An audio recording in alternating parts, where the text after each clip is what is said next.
প্রেক্ষাগৃহে দর্শক টানার আকালের মুখে সিনেমার রূপালী পর্দায় নতুন এক বিপ্লব নিয়ে এলো সোনি ও মার্ভেল স্টুডিওর যৌথ চমক স্পাইডারম্যান ব্র্যান্ড নিউ ডে। রূপালী পর্দায় আসার মাত্র 7 দিনের মাথায় বক্স অফিসে আয়ের তুঙ্গস্পর্শী ঝড় তুলে সিনেমাটি ঘরে তুলেছে অবিশ্বাস্য 1.155 মিলিয়ন মার্কিন ডলার, যা বাংলাদেশি টাকায় প্রায় 14,950 কোটি। অভূতপূর্ব এই বাণিজ্যিক সাফল্যের মাধ্যমে এটি এখন চলতি 2026 সালের বিশ্বব্যাপী সর্বোচ্চ আয়কারী সিনেমার বিশ্ব রেকর্ড নিজেদের করে নিয়েছে। বিশাল এই অর্জনের মাধ্যমে বিশ্ব প্রেক্ষাগৃহে গত জুন থেকে রাজত্ব করা ডিজনির জনপ্রিয় অ্যানিমেশন ছবি টয় স্টোরি 5-এর $1.67 বিলিয়ন আয় পেছনে ফেলে শীর্ষস্থান দখল করেছে টম হল্যান্ড ও জেন্ডায়া জুটির এই সিনেমা।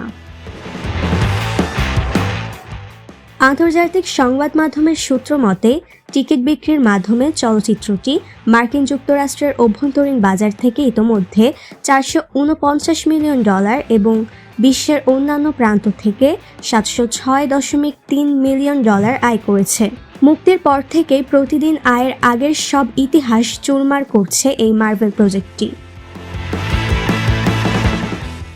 উত্তর আমেরিকার বক্স অফিসে কেবল মঙ্গলবারে $42 মিলিয়ন আয় করে 2021 সালের পূর্বসূরি স্পাইডারম্যান নো ওয়ে হোমের $39 মিলিয়ন মঙ্গলবারের সর্বোচ্চ আয়ের রেকর্ড ভেঙে দেয় ছবিটি।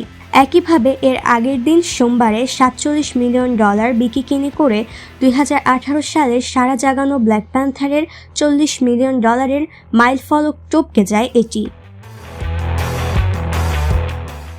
রেকর্ড ভাঙার এই মিছিল এখানেই থেমে নেই। উত্তর আমেরিকার বাজারে মাত্র 4 দিনে $400 মিলিয়ন আয়ের ঘর স্পর্শ করে সবচেয়ে দ্রুততম ছবির তকমা অর্জন করেছে স্পাইডি ফ্র্যাঞ্চাইজির এই কিস্তি।